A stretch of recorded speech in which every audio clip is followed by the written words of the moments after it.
Hi everybody and welcome to Out of the Gate, Daily Racing Forum's weekend handicapping preview program. I'm Dan Illman. Thanks so much for watching. Here's what's coming up in this week's edition of Out of the Gate. We're still on the road to the Kentucky Derby and going strong with the Grade 3 Sam F. Davis Stakes at Tampa Bay Downs for the 3-year-olds. 3-year-old action as well at Santa Anita for the sprinters, the Grade 2 San Vicente Stakes. DRF Handicappers Mike Beer, Matt Bernier, and I will take a look at those two races, along with the weekend's only Grade 1, the Gulfstream Park Turf Handicap. Nicole Russo's Pedigree Pick segment focuses on the Grade 2 San Vicente. David Aragona's Timeform U.S. Spotlight on the Sam Davis. JK's Play of the Day, a Santa Anita Pick 3, plus best bets, horses to watch, tournament talk, and much more.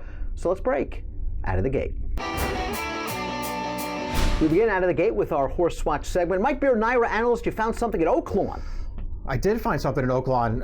A maiden winner for Steve Asmussen named, I want to say Matole. I think that's how Vic Stauffer was pronouncing it. I'm going to go with that. Let's take a look at his maiden win. This is not his first start. I believe this is his third career start. But he had run well one start prior to this when he just came up short to a pretty good horse trained by Dwayne Lucas. He didn't meet anybody who could run with him in this race. He got right to the front on this field, and he just airs through the stretch with a 96 Beyer speed figure. I got to believe, whether they try and stretch him out right away or not, he will get a chance to stretch out. This is a horse who's probably headed to stakes races next. Certainly toyed with that field, got a big Beyer speed figure for Asmussen. Matt, you're going to the West Coast. Yeah, my filly doesn't have the big gaudy speed figures, but California Gold Rush, she really hasn't done anything wrong in either one of her 2 lifetime starts. We're going to take a look at her first start against Winners right now. You see her tipping out into the clear, and okay, she's only going to win by 3/4 of a length, and she only earns a 75 Beyer. You're going to see her pop back to her left lead right at the wire. But I think she does it pretty easily, all things considered. And you know, when Neil Drysdale wins first time out going down the hill at almost 30-1, there's probably something there. I think she just did this very, very well within herself. I think there's plenty of scope for improvement. From a speed figure standpoint, she certainly needs to improve, but I'd imagine Stakes Company is probably not too far away for her either. My Horse Watch exits the big 3-year-old race at Gulfstream last Saturday, the Holy Bull. It's not the one you're thinking of, the impressive winner for Todd Pletcher, Audible. Instead, it's going to be the runner-up Free Drop Billy. We're going to swing into the stretch in the Holy Bull, and Free Drop Billy is giving Audible some weight. And his trainer, Dale Romans, Matt mentioned it in the stakes preview for the Holy Bull, that he doesn't get these horses ready to fire off the layoff. Free Drop really made a run at Audible on the turn. You see Audible just running away from Free Drop Billy in the lane. Something tells me that Free Drop Billy was not completely cranked up for this race. He showed some ability as a 2-year-old going long. He's got a big long-winded pedigree. I think we'll be hearing a lot more from Free Drop Billy this year as we get closer to the Spring Classics. It looks like his next spot will be an Audible less Fountain of Youth. Keep an eye on Free Drop Billy. I think there's more in the tank than what he showed at Gulfstream last Saturday. Speaking of 3-year-olds, it's time for the DRF Bets Saturday race of the day, the Sam F. Davis. Let's take a look at the field for Saturday's DRF Bets Race of the Day. It's the Grade 3 Sam F. Davis for 3-year-olds going 1 1/16 at Tampa Bay Downs. For expanded stakes previews of all the graded stakes races this weekend, please visit video.drf.com or the Daily Racing Form YouTube channel. A field of 7, we expect the 6 Catholic Boy to be the favorite. Mike, the second choice on the morning line, the 5 Hollywood Star, goes out for Dale Romans. He skipped the Holy Bull. Is he going to need a race? Yeah, we'll see. We just talked about it a little bit, Dan. You mentioned that Romans tends to give his horses races off of layoffs, so maybe Hollywood Star sort of fits that mold as well. He did scratch from last weekend's race to run in this one. Hollywood Star ran fine last year in his 4 starts as a 2-year-old. He has a pedigree to stretch out. I think he did improve when they stretched him out, and I think you just want to put a line through his Breeders' Cup Juvenile last time, where Joel Rosario took him right over to a dead rail and kept him there the entire race. Matt, Todd Pletcher spoiled the comeback of Romans runners Free Drop Billy and Tiz Mischief last week in the Holy Bull. You're hoping Todd Pletcher not only spoils Hollywood Star's 3-year-old debut, but favorite Catholic Boys. Yeah, we'll see what we get out of Vino Rosso this time around. This is going to be his 3rd lifetime start, and he hasn't done anything wrong in either of the first 2, but he looks a little bit slow on paper. His most recent start was at Tampa. We're going to take a look at that right now. It was in a non-winners of 1 other than. He was 1-20. He was supposed to put on a show, and maybe he didn't put on the show that I think some people thought he was going to. But I have to be honest, I think he doesn't know what he's doing out there. You see the ears are up. He's going to pop back to his left lead at the wire. It took a little while for Johnny V to get into him, get him running. He reminds me a little bit of Taproot at this time last year, where Taproot was visually unspectacular, but you kind of felt like he would be able to come forward. Maybe he doesn't win Saturday, but but if he puts in a good effort like Tappert did last year in the Sam F. Davis, I think you'd see a good effort in the Tampa Bay Derby, and we know what Tappert went on to do. So Vino Rosso, small stab, but I still think you guys are probably on the right horse. I made Vino Rosso an out-of-the-gate horse watch after his career debut. Tough to get a fig in that last race. There was just no pace, and Johnny V kept him in the clear for his two-turn debut. I agree with you. I'm really looking forward to seeing this horse progress down the road, but for now, I'm not sure he's ready, Mike, for our top pick. Yeah, Catholic Boy just seems like he's in a really good spot here for his 3-year-old debut. We'll see what happens. I feel like he's the kind of horse you want to be at least a little bit careful with still. He made his main track debut, his dirt debut in the Remsen, and his final start as a 2-year-old. And I don't know about you, Dan, but I was suitably impressed with this performance. I didn't really know what to expect from him in this race, but boy, he seemed like he handled dirt just fine. This was a nice step forward for this horse. You can see Avery Island, the Withers winner from last week, chasing him home, but not getting anywhere near this horse. I'm very, very interested to see what he does on Saturday. I'm very interested as well. This was a breakthrough performance. This was a horse that had shown some really good form on turf as a 2-year-old. The only question leading into Remsen, could he duplicate his turf form? He might have exceeded his turf form. He was that impressive in winning the Remsen over Avery Island, who we saw, of course, come back to win the Withers last week. Not a lot of value, I don't think, with Catholic Boy. I think he's the most likely winner. I might try to hook him up with the likely pace setter, the number 7 Vouch in the Sam F. Davis. Nicole Russo's pedigree pick this week, focusing on some 3-year-olds. We've got Peter Thomas Fornatel also to discuss the latest in the world of tournaments in his Tourney Talk segment. Let's hit those segments right now. Hey guys, Nicole coming to you from Lexington, Kentucky for Out of the Gate. And this weekend, I'm going to be watching the San Vicente Stakes out at Santa Anita with some interest. Let's take a look at the field for this Grade 2 race for 3-year-olds. Not a Kentucky Derby points race, but has been known to play a role in the lead up to the Spring Classics.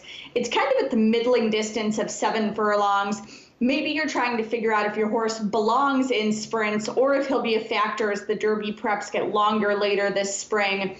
It's also been used in the past as kind of a spring tune-up for bigger races down the line, as was the case when Nyquist defeated Exaggerator here 2 years ago. There are 2 colts in this year's renewal who have drawn a lot of attention in their early careers. We'll start down on the rail with the well-bred Axeman. He turned heads with this flashy debut win going 6 furlongs on New Year's Day, powering clear to win by 9.5 lengths, earning a 97 Beyer speed figure. The colt, a later developing May foal, is by Misremembered, the Santa Anita handicap winning son of Candy Ride. The latter, of course, the sire of champions like Gunrunner and Shared Belief, can certainly get you a classic distance horse. Misremembered, another example of that. Axeman is out of the stakes winner Shameful, dam of 2-time Eclipse Award champion Indian Blessing. Outstanding 2-year-old filly went on to earn the female sprint championship, but now her average winning distance was just over 7 furlongs. She won 6 graded stakes at that distance or longer, including this score in the Grade 1 test stake. Won at distances up to 1 1/16, multiple graded winner at route. Shameful has produced 4 other stakes horses, including Grade 3 winning sprinter Roman Threat and Nightly News, a full sibling to Axeman, who is a stakes winner at 1 1/16. I think if Axeman continues on, going 1.25 miles would be a tall order, but this 7 furlong run definitely in his wheelhouse, and he would probably find the middle distances of 1 mile to 1 1/16 in his scope. Now, Nero has always been well regarded. Sold for $950,000 as a 2-year-old last year, finished second by a nose in his debut last August at Del Mar to a horse who came back to win next out. Got a freshening, re-emerged for this nose win in January at Santa Anita over another horse who came back to win next out, going beyond 5.5 furlongs for the first time, but gets a world of stamina from the top side of his pedigree. Pioneer of the Nile, of course, needs no introduction, produced Triple Crown winner American Pharoah in his second crop. The stallion is by no means a one-hit wonder when it comes to classic performance. His champions in Classic Empire, a narrow second in last year's Preakness, Sun's Social Inclusion on the board in the 2014 Preakness. Nero's Dam, Ocean Goddess, won at 1.16 miles, and she's already produced this guy, Ocean Knight, who won the Grade 3 Sam F. Davis on the Kentucky Derby Trail in just his second career start a couple of years back. Now, Nero needs to step up. He's got this penchant for close finishes. His maiden win only earned a 79 buyer, but you can see why he was so valued at the sale. And the scope to stretch out is definitely there. Axeman might have his number at the 7 furlongs, but Nero should like it even better going longer if he can continue to progress. That's all for me this week on Out of the Gate. Now it's time to get you over to take a listen to our Peter Thomas Fornatale in Tournament Talk. Peter Thomas Fornatale back with you on Out of the Gate. Happy to be here today talking about the aftermath of the inaugural World Championship of Handicapping Daily Racing Forms. $555,000 purse for that event, the largest ever offered online, as was the winner's share. Frank Polk of Oklahoma City takes home $138,750 in a very impressive performance, sort of grinding it out through the first round of the contest, hitting one big horse late after that, getting onto the second round and getting just enough points early that even though he went cold, was able to grimly hold on. As you'll remember, the WCH had cut lines. We started with 111 entries. After one day, that number was 56. Then halfway through the second day, there were 28 entries that went forward. Polk was, I think, about 24th or 25th of those 28. Didn't think he was going to have enough points to make it on, but did so. And then in just a few minute span, he called it the best 5 minutes of handicapping he's ever had. Ended up catching a big price at Gulfstream, a big price at Santa Anita, and goes on to accrue just a few more points and hold off an oncoming charge. Lots of things about this inaugural WCH made me feel happy. The fact that DRF was able to qualify in 80 of those 111 entries, being among them. Also, the format, I think, was very successful, and I think it's something you're going to be hearing a lot about in the contest world, the effect that those cut lines have. Here's the example I'll give. The big cap horse that Frank had late in the tournament, the horse was called Shoshona Brave. And this horse, in a normal contest where you had 111 players playing all the way through, I've talked to a bunch of contest players who estimate that 20 to 25 players would have had that horse in a mandatory race in a normal contest format. In the WCH, one player had it. Frank played the horse because he liked the horse, not just because the horse was a big number on the board. And because of the way that last round works, there 28 went forward, the top 20 got paid. Every decision you make has consequences. If he'd preferred a 6-5 favorite in that race, he would have taken that horse because every slot you move up is worth money. So I think we might have gotten on to something here with this cut line format. I don't expect it to become an everyday thing, but I think hopefully there'll be some other special events and promotions where DRF tournaments will be presenting a format with cut lines so that folks can get a chance to play along in that format in a contest where you don't have to necessarily put up 5,000 to play. Speaking of the WCH, you can resume qualifying this weekend. There's a free contest on Saturday where a seat for the 2019 event will be given away. Feel free to check that out. Lots of other opportunities as well. Go to tournaments.drf.com. Lots of exciting stuff coming up. New inventory.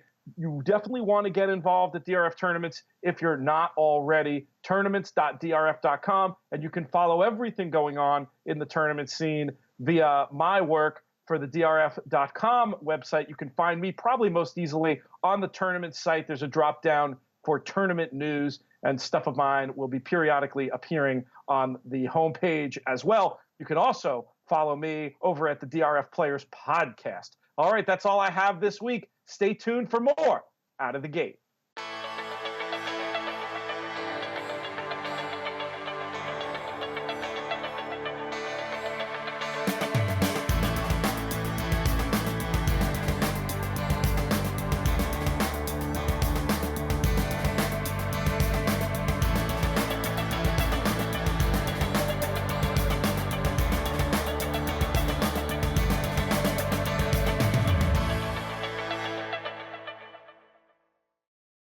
You asked, we listened. DRF Plus has more flexible subscription options. Use DRF Plus Basic for exclusive news and analysis, including our DRF Live real-time news feed.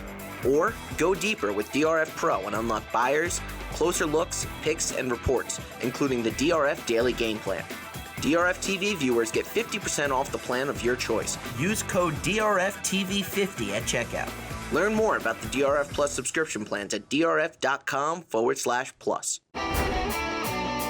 Welcome back to Out of the Gate. The lone Grade 1 stakes race this weekend is at Gulfstream Park. Let's take a look at the field for the Gulfstream Park Turf Handicap. We're going 9 furlongs for $300,000. For expanded stakes previews of all the weekend graded stakes, head on over to video.drf.com or the Daily Racing Form YouTube channel. Matt, the speedy heart-to-heart, looking for that elusive Grade 1. He's going to go off favorite at 5-2. Yeah, he certainly is. He's going to be going 9 furlongs, and that's maybe the real hiccup for me anyway. And I understand the Timeform US Pace Projector has him just out there winging it on the front end. That's when Heart to Heart is at his most dangerous. But there's a part of me that has always thought that he's a stone cold miler. I know he's won at a mile and 16th, and I know he's won at this 9 furlongs.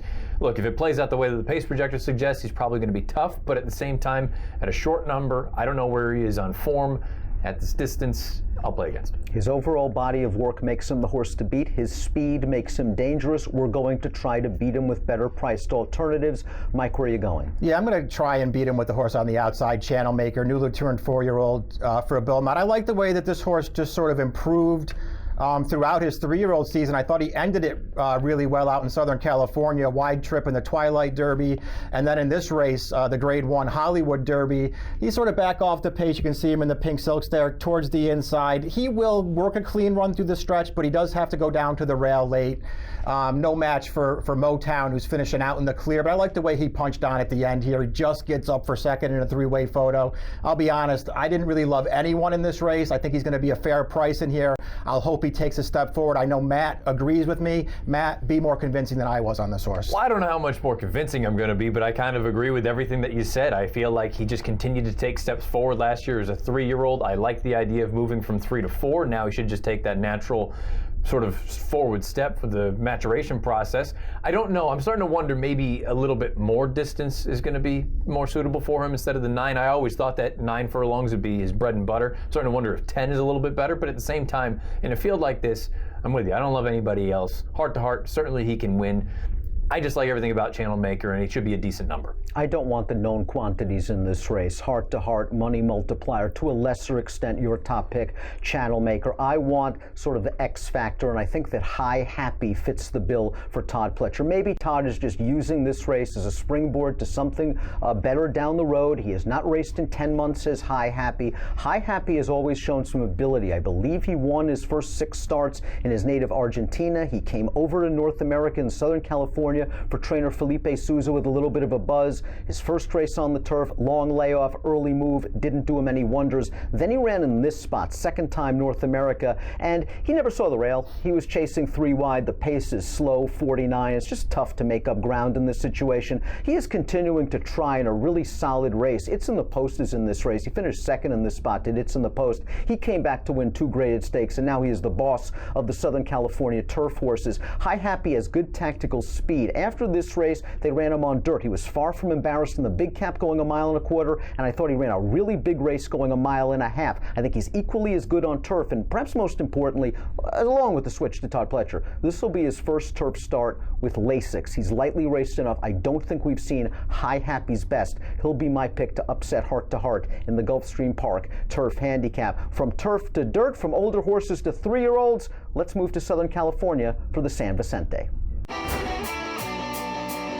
Several graded stakes races at Santa Anita on Saturday. Let's take a look at the field for the 3-year-olds, going 7 furlongs in the San Vicente Stakes. $200,000 is the purse. A field of 6. The 1 Axeman for Bob Baffert is the 6-5 morning line favorite. For expanded stakes previews of all the graded stakes races this weekend, please visit video.drf.com or the Daily Racing Form YouTube channel. There's a lot of gas in this race, Matt. The 4 all-out blitz is cutting back in distance, dropping in class, and should get the right setup. I think this is going to set up absolutely wonderful for this horse, All Out Blitz. Simon Callahan has done really, really well over the past year or two with these turnbacks on dirt. We're going to take a look at the most recent start. This was in the Sham, and guess what? There's a pretty big name in there. McKenzie, you see him on the outside right now. All Out Blitz is down on the inside. And I was concerned about distance coming into this race, into the Sham for All Out Blitz. I got to be honest, I thought he was just second best, but I don't think the distance is really what got him. McKenzie's just a superior talent. Now you give me the turn back with the gas in this race that looks like is on paper in the San Vicente. I think he sits 2 or 3 lengths off this thing. He's going to have the bottom. And from a speed figure standpoint, he's not that far behind. Now look, if Axeman takes a step forward, they're all running for second. But I'll take my chances with a horse that should be a decent number, nice connections. I like All Out Blitz. Mike, the favorite in this race, has to prove his mettle at 7 furlongs. Your horse in this race, who's going to be a much better price, obviously, he's handled the 7 and did very impressively. Yeah, I liked his last race at the 7 furlong distance, and I do think that's a little bit of a feather in his cap. He's going to have to improve the number 5, Kentaka. He's the slowest horse on the way in as far as Beyer speed figures go, but I do think he ran better than the 78 Beyer is going to suggest in his maiden win last time. We're picking it up here, and yeah, you see him. He's out in the clear. He's got some work to do to close down these horses, but it looks like if you just pick up the replay there that he got some kind of really nice trip, and that was not the case. This horse lost position early in this race. He was down inside behind horses on the turn, and he got completely stopped on the far turn. He came clear, and he still closes this field down. This race, to me, is better than the 78 Beyer speed figure. Looks, he still has to improve to win this race, Dan, but I'm going to give him a chance to do it. Love the way that horse came with a big late run over a track that's been kind to speed for most of this Santa Anita meet. Speaking of speed, Axeman for Bob Baffert has speed. What a debut performance from Axeman. I believe a Matt Bernier out of the gate horse watch performance. This horse just ran away and hid, took a little bit of heat in the early portion of his race, drawing away. And you see once Drayton asks him for a little bit of run, there's leaving a little bit more explosiveness in the tank. He got a gigantic 97 Beyer speed figure. He's going to have to deal with Matt's namesake, Mr. Jägermeister, in the early portion of this race. The Minnesota bred's got a good amount of early speed. If Axeman can put away Mr. Jägermeister early, they're going to have a whale of a time running him down. Unfortunately, the price really is the drawback for Axeman. He's going to be the favorite, and he's stepping up for the first time. JK's play of the day also at Santa Anita. It is a pick 3. David Aragona's Time Form U.S. Spotlight focuses on the Sam F. Davis Stakes. Let's go to those segments right now. Hey everybody, welcome to JK's Play of the Day. Checking in from Las Vegas. Producer Craig made fun of me not making my bed this morning, but it's a hotel. I didn't think you were supposed to do that. We're going to stay on the West Coast. We're going to play a pick 3 on Saturday. It's a little bit chalky. This is one of those pick 3s I'd like to have for $50, $100, $200, depending on what your budget is. We're going to start in race 4 with the Santa Maria. I've been waiting for this filly to start going long again, Unique Bella. Nothing I don't really need to tell you about her and her talents and what she's capable of, but I think she's going to really excel going long. Leading up until the Breeders' Cup, you heard a lot of workout report people saying that they thought this horse was going to really excel when she started finding more distance. Well, here's more distance, her trying 2 turns again since her first layoff after her successful sprint campaign to end her 3-year-old year. Excited about what she's going to be going 2 turns for the rest of the year. I'm going to single Unique Bella. I'm going to use 2 horses in the Thunder Rod the next race. I'm going to use the 3 Blackjack Cat, who was swung wide in the Breeders' Cup Mile and really ran well in that spot to finish just a length behind World Approval and also Lancaster Bomber, 2 top-class milers. I think that Blackjack Cat will be tough in here, but I'm also going to use Ohm. Ohm ran really well down the hill at Santa Anita, likes that grass course back in 2016 in the Breeders' Cup, ran well in 2017 in the Breeders' Cup, and I think he's classy enough to give Blackjack Cat a run for his money. So I'm going to use both of those horses in race 5. And then on to race 6, the San Vicente. There's a Baffert in here I'm hoping is going to take money. He seems to be a fan favorite for whatever reason, and that's Nero. I don't want anything to do with Nero in this spot. I'm going to take the other Baffert with a single, and that's Axeman. If you take a look at this clip right here with Axeman, you'll notice the horse that he's running away from here, the 3 horse, is a horse by the name of Lambo that won the Robert Lewis last week.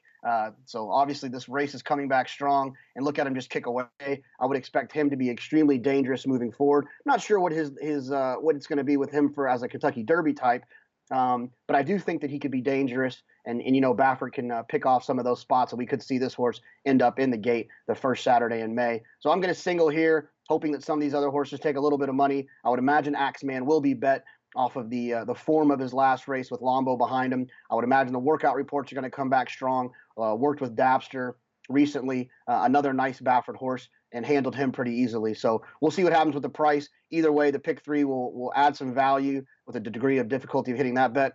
Good luck, and we'll see you next week. Hi, everyone. I'm David Aragona for this week's Timeform US Spotlight. We'll be taking a look at the 10th race at Tampa Bay Downs on Saturday. It's the only Derby prep this weekend offering Kentucky Derby points, the Sam F. Davis at 1 1/16. This race features the return of one of the top 2-year-olds of last year, Catholic Boy. He's the number 6 horse in this race. Let's take a look at the pace projector, which shows that number 7, Vouch, who was the horse also coming out of the Remsen last year, the Catholic Boy won. He's the number 7 horse in this race, and he's projected to be on the early lead. He's really the only confirmed frontrunner in this race. He won his debut going wire to wire at Laurel as a 2-year-old, and he's expected to show speed from the outside. There's not a ton of speed behind him. The 2-horse Flame Away is also projected to be up close to the pace. He's shown some speed on turf, hasn't been quite as fast in his dirt races.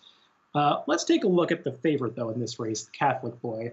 He's the headline attraction. He won last year's Remsen Stakes at Aqueduct in December very impressively.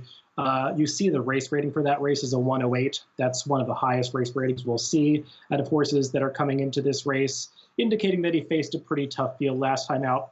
One thing to note about Catholic Boy in this race is that the Sam F. Davis Stakes is run under allowance conditions, and he's carrying 122 pounds, which is the highest weight assignment in this race. Timeform US speed figures are adjusted for weight by default. You are able to turn that off within the PPs, but by default that's turned on. So you'll notice that while he got a 117 Timeform US speed figure for his win in the Remsen, that number is not that much higher than Vouch, who also is coming out of that race. And that's because even though he beat Vouch by about 6 lengths that day, Vouch was carrying just 2 pounds less than him that day, and he's carrying 6 pounds less than him today. So that shift in the weights has adjusted down Catholic Boy's speed figures slightly. Another thing to note about Catholic Boy is that his trainer, Jonathan Thomas, while he gets a 100 trainer rating overall, which indicates that he is one of the top trainers in the country, at Tampa Bay Downs over the past few years, he only gets a 55 trainer rating, which is really underperforming for him. If you look at the sample, he's run a lot of cheap horses, not really horses of the caliber of Catholic Boy at Tampa Bay Downs, but it's one thing to be aware of with a horse that's going to be a relatively short price. He's the horse to beat, but let's take a look at some others. Vouch, who also comes out of the Remsen Stakes and is projected to be the pace setter in this race, he really stepped up off his debut in that race last time. He was breaking from one of the outside post positions in the Remsen, which is difficult to do going 1 1/8 at Aqueduct because you head right into that first turn. And he got over, into the 4 path, but had to proceed about 4 to 3 wide throughout that race. And I thought for a horse that was just making his second career start, he stayed on pretty well. He kind of ducked down to the rail on the stretch and seemed to lose some momentum late. I'm not sure if that was him just not getting the distance or if he just, maybe needed the experience in his first start against winners. But he's done pretty well. I think he's a player in this race. We'll see how much pace pressure he gets from other horses, but he seems like he's going to work out a pretty good trip. If he's anything close to his 8-1 morning line, I think it's a great price, but he's probably going to come down a little bit. Another horse that's likely to take some money in here is Dale Roman's Charge. That's Hollywood Star. He was, of course, scratched out of the Holy Bull Stakes last weekend when Dale Romans instead went with the 3 others that he entered in there. Kind of indicates to me that of Dale Roman's 3-year-olds, maybe he's one that needs a little bit of time, maybe needs this race under his belt since he's starting in this seemingly easier spot. He's coming out of the Breeders' Cup Juvenile. He was probably in over his head that day. That was probably, certainly the toughest field that we saw assembled for juveniles last year. Good Magic, Solomini, Bolt Doro, they are all top prospects heading into the Kentucky Derby preps this year. And one thing to note about that day at Del Mar is that the rail was dead, and Joel Rosario came out of the gate and just took Hollywood Star from the outside post position right over to the rail and kind of glued him to it for the first 6 furlongs of that race. He got off it in the stretch and passed a few horses, but I think racing down on that deeper inside at Del Mar may have hindered his chances. The thing about Hollywood Star that kind of bothers me, though, is that he's never run a particularly fast race. His best effort in the Iroquois was aided by a fast pace. You see the red color-coded pace figures in Timeform US PPs for that second running line, which indicates that he got a favorable situation for a closer like him. I just feel like he needs to take a step forward. It's certainly possible since he's an improving 3-year-old, but at a relatively short price, I'm not quite sold on him and would rather use him underneath. The horse that I ended up landing on here is Vino Rosso for Todd Pletcher.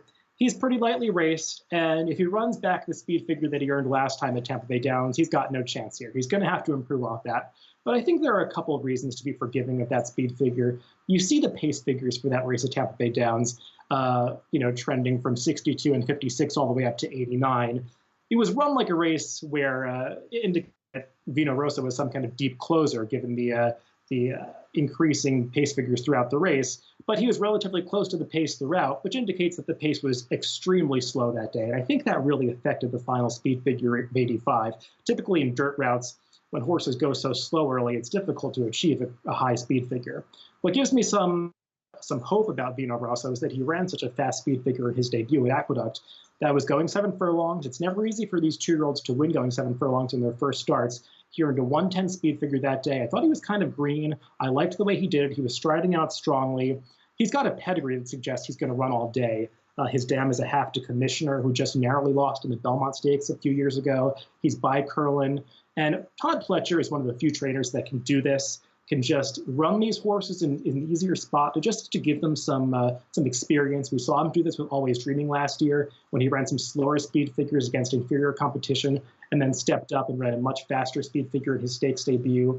I think we might see a similar performance out of Vino Rosso. He's got to improve here, but if he catches Catholic Boy on an off day and if others need to step forward a little bit, I think Vino Rosso is one that could sit the right trip. And at around 3-1 or 7-2, he's the one that I want to bet. So it's Vino Rosso for me in the Sam F. Davis Stakes at Tampa Bay Downs. Let's send it back to the studio.